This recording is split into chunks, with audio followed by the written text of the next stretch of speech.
All right, we've got a potential warranty call here. No AC on a house we installed 2 units at. So let's go see what we can do. All right, so there are those cases where the homeowner can really be helpful. And in this case, we got here and he said, it's running inside and it's running outside, but the air coming out of the top is not warm. And he's right. And I thought it was going to be a capacitor situation. Doesn't look like that's it. Looks like we've got a charge issue here. I know I don't like these drains. The way they are. Did not care for that. But I hear the compressor running and I feel no warm air at all. So let's get some gauges on this thing. It'll be a little different than I thought it was. All right, so as I was hooking up the hoses, I'm thinking to myself, if the refrigerant is low, why is this thing running?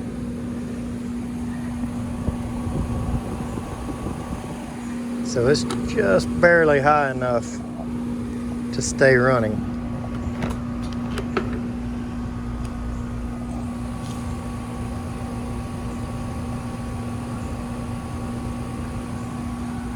I think at 64 or 60 PSI, somewhere right in that range, the low pressure switch will drop out.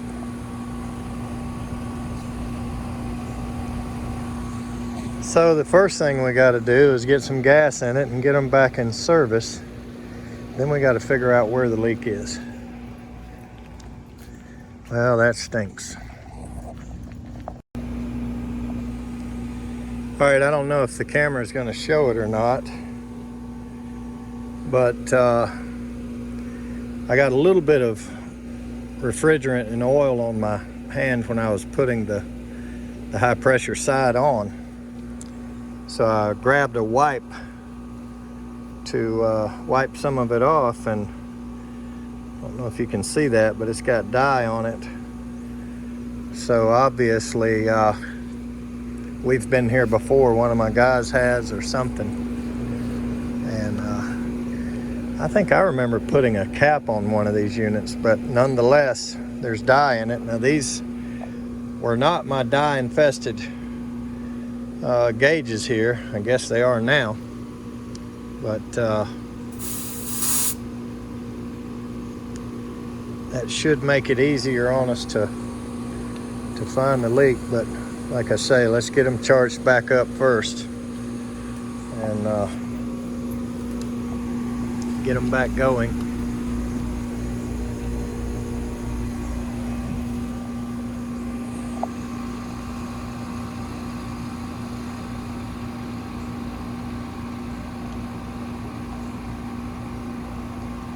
It's reacting quickly, so it's a small leak.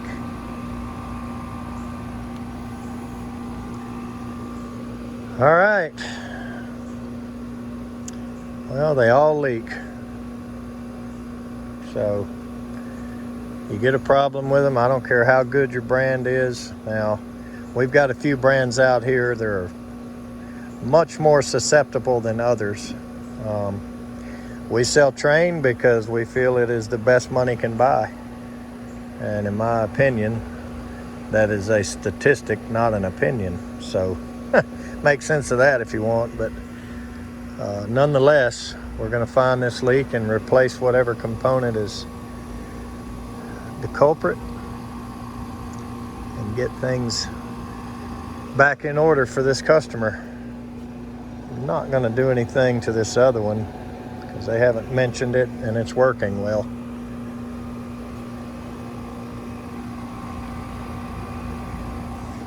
All right, so we're almost at that point now on this charge to where I'm going to let it sit and run about 10 minutes. And some of you may agree or disagree and say you're too slow, whatever.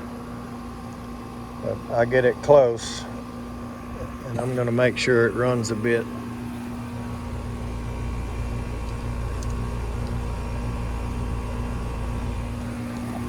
Okay, so it's calling for a 10. And these are straight airs, so I'll charge it right to the 10.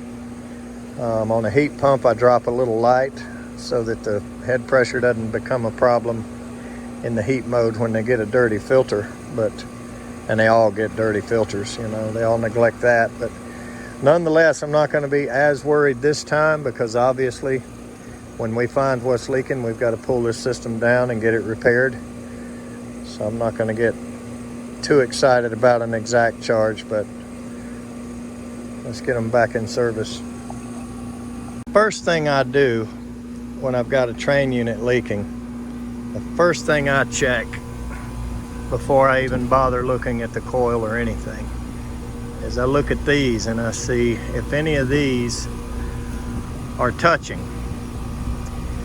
And you know, a smart installer gets this Trane unit from the factory and immediately pushes these apart a little bit if they're touching. So whenever I'm looking for a leak on a Trane, the first thing I do is look at these, and then I look down in here for oil to see if we've, you know, got an obvious leak that I can find. This is all pretty dry down there. And this one was rubbing and touching and vibrating, but I don't think it's the spot.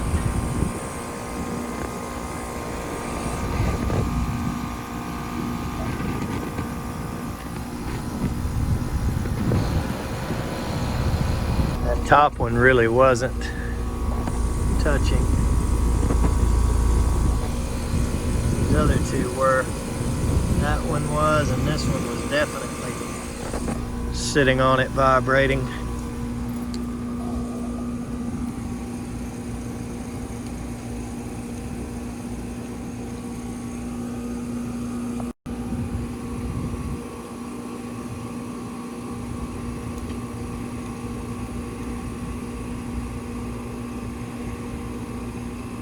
It's going up.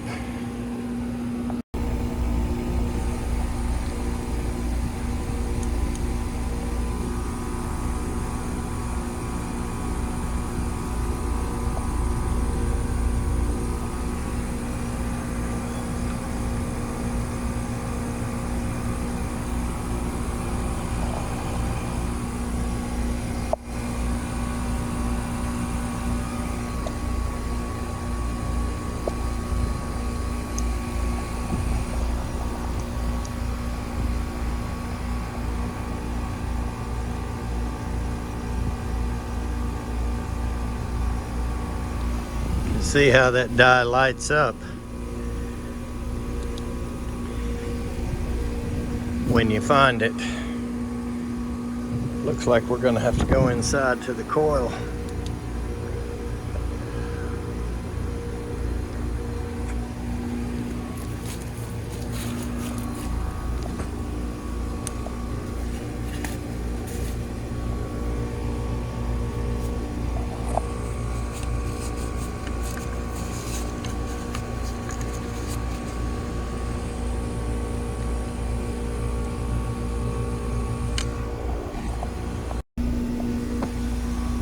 Alright, so one thing that's going to make me look a little further here is the bottom one, the one that is not liquid and under less pressure, is one with the most dye around. So we're just going to do a quick check on those Schraders, make sure, especially that bottom one, make sure that's not the culprit, and then we're going to move to the coil. Okay, and most of you know the way I check for Schrader valve leaks, you know, for the core leaking, is I use a gauge. I do not use bubble soap or spit or anything else. I use a gauge, and so I took the core depressor out of the fitting. As you can see, it's gone. Just grab it with a pair of needle nose and pull it out. And so this won't depress the valve core. And so it'll tell you if any pressure is getting by. All right, I've got it tight on there now. And so this gauge should not move. And if it does move, then your valve core is leaking.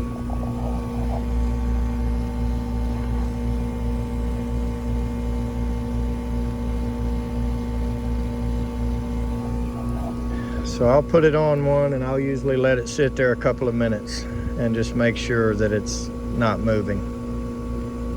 And then that tells me that the Schrader is not the problem.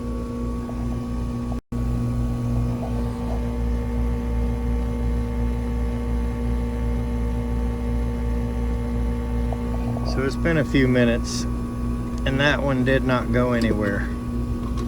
So let's check the high side and make sure it doesn't.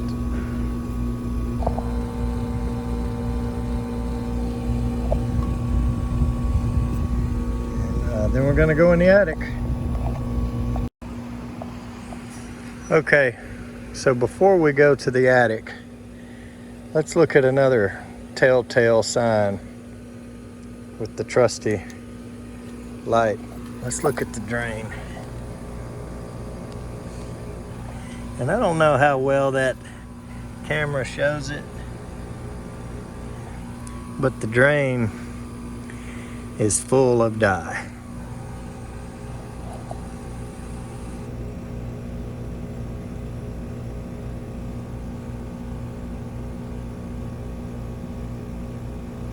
So, if you think about that for a minute, there's no way for that dye to get in that drain if it's not the actual coil itself inside, to some extent. Now there is a mechanical fitting or two in there that you check before you just change the coil. But I can tell you now, dye coming down the drain, definitely coil related and not installer related, because you know the weld joints on the outside of the coil would not put the dye in the drain. So there it is. Not much denying it now.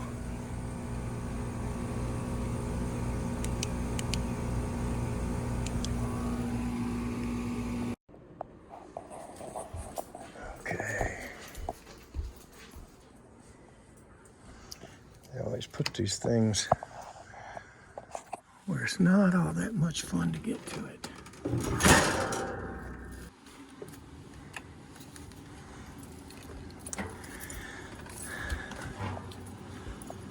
Okay, which is which? Let's figure that out. Wish we had clean outs we could pop off and look inside the drain right quick.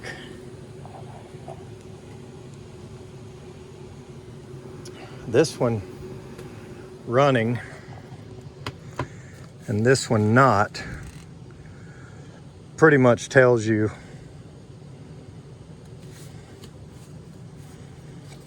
what the situation is. So that's going to be the downstairs.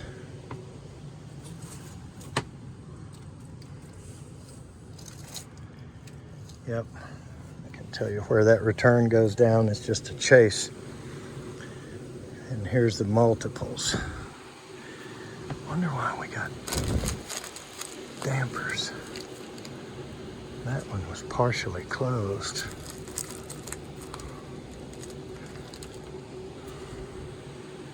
Why in the world? I've always said manual dampers or balancing dampers are always for the people that don't know how to balance their ductwork or install it correctly. I'm not going to get the serial number that way.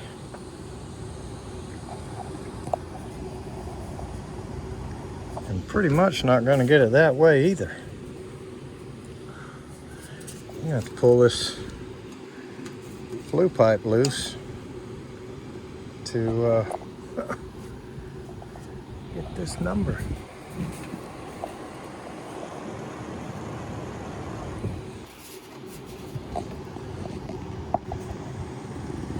There it is. I don't know if the camera can read it. I think I can. Okay, another little reassurance here. I'm gonna get us in the dark. I'll cut the light on, and you can see there's a screw hole right there. So I don't know if we can get this light. And you can also see it right down there around the drain fitting. See the green dye? See it all over these drain fittings. And you see it blowing out in the airstream everywhere. So right where that screw hole is, you can see green in there. Definitely leaking inside that coil.